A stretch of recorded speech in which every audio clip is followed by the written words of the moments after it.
Could you state your name for the record, sir? Kwame Malik Kilpatrick. How old are you, sir? I'm 38 years old.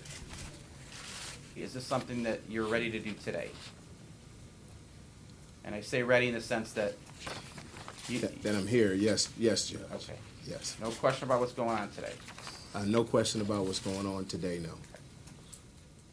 Detroit Mayor Kwame Kilpatrick made history today, pleading guilty to 2 felony counts of obstructing justice by committing perjury. It was the first time in the city's 307 years that a mayor was charged and convicted while in office. As part of the deal he struck to resolve his case, Kilpatrick will resign, pay up to $1 million in restitution, and serve 4 months in jail. Mr. Kilpatrick, you understand that by pleading guilty that you're going to give up certain constitutional rights, and one is the right to be tried by a jury. You understand that, sir? Yes. You're also giving up the right to be presumed innocent until proven guilty. You understand that? I think I gave that up a long time ago, Your Honor, yes.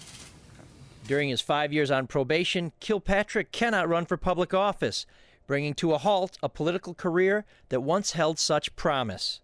The nearly 8-month drama began when a Free Press investigation exposed text messages showing that the mayor lied under oath during a police whistleblower trial. Kilpatrick's first appearance after the story broke was in a televised address in which he pledged to never quit on Detroit. Mayor Kilpatrick! Stand strong! Mayor Kilpatrick! Stand strong! The mayor has to go! The mayor has to go! Controversy and public protest followed Kilpatrick's announcement. The Free Press's Freedom of Information lawsuit uncovered a secret settlement agreement. The mayor made no mention of this deal before convincing city council members to approve an $8.4 million payout to the cops. It was only through the newspaper that council members learned the mayor's true intention, paying off the cops to bury his incriminating text messages. There was no cover-up. There wasn't any of those things, and everybody can see that if they read the documents themselves. And I know many of you were expecting something different, but it's just not there. That's it. Sir, might Thank you you. talk Final about your question. meeting with Final Mayor question. Kwame? Kilpatrick's interaction with the media was limited.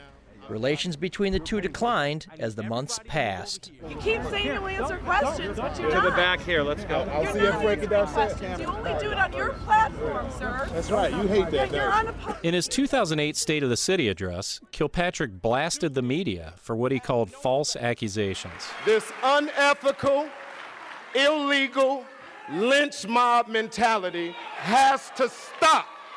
He also reprimanded City Council President Ken Cockrel Jr. for electing not to sit on stage during the speech. And at this moment in our history, we must start to turn to each other and not on each other. As City Council explored ways to remove the mayor from office, Wayne County Prosecutor Kim Worthy announced felony charges. Kilpatrick was arraigned in 36th District Court. Bond terms were set, and calls for the mayor's resignation grew. I look forward to complete exoneration once all the facts surrounding this matter have been brought forth. In August, Michigan Attorney General Mike Cox brought 2 new felony charges against Kilpatrick. He said the mayor assaulted 2 law enforcement officers. When it was discovered that Kilpatrick had also violated the conditions of his bond, he spent 1 night in the Wayne County Jail. I'm here to assure the citizens the city government will continue to operate at an optimal level. The saga came to a head when Governor Jennifer Granholm scheduled an historic hearing to determine whether to remove the mayor from office. Near the end of the proceedings' first day, rumors of a near-final plea deal materialized. The next morning, Kilpatrick was in court to sign off on it. I lied under oath in the case of Gary Brown and Harold Nelson versus the City of Detroit, case number 033175557NZ, regarding information that was relevant to claims made by Gary Brown and Harold Nelson. I did so with an intent to mislead the court and the jury and to impede and obstruct the fair administration of justice. Kilpatrick's guilty plea means that he will forfeit his office, making City Council President Ken Cockrel Jr. Detroit's mayor. He's expected to take office on September 19th. During this abbreviated transition period, I look forward to meeting with the mayor and his staff to ensure a transition that will be as seamless as possible for our citizens. The fallout from Kilpatrick's resignation is still being measured. Moments after his court appearance, Detroit Police Chief Ella Boley Cummings announced her retirement. Sharon McPhail said she, too, would be leaving soon. The mayor's former chief of staff and ex-lover, Christine Beatty, was also in court today, but she has not reached a plea deal and will be back before a judge on September 11th. Oh, I don't think any of it puts her in a bad spot or a good spot. We'll continue our discussions. We've had them. We had one this morning. It's just not been fruitful. And if it isn't, we'll try the case. How is she doing? Not well. Not well at all. What do you mean? Kilpatrick's plea deal was a victory for Wayne County Prosecutor Kim Worthy. She said her team never wavered on the terms of the deal. But responsibility taken without consequences, no responsibility at all. And so, yes, like I said, a bargaining chip for me was not resignation. I'm glad he resigned. That is something that certainly was a part of this agreement. But other things were important as well. Restitution was critically important. Jail time was critically important. You have to have some consequences to your actions. That's something we tell our children. Kilpatrick's attorneys were not happy the case ended in a plea deal. They said it would not have been possible for Kilpatrick to receive a fair trial in what they described as a politically charged atmosphere. This man knew he had defenses, okay?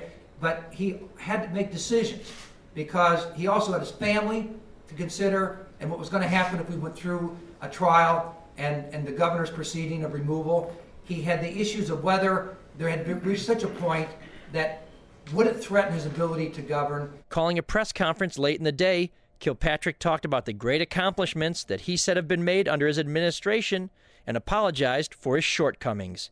He took a stab at Governor Granholm for holding a hearing on his removal and told the citizens of Detroit that his career is far from over. F. Scott Fitzgerald once wrote that there are no second acts in American lives. The great writer that he was, F. Scott Fitzgerald, was not a Detroiter. Because we fall, but this city always gets up. And I want to tell you, Detroit, that you done set me up for a comeback.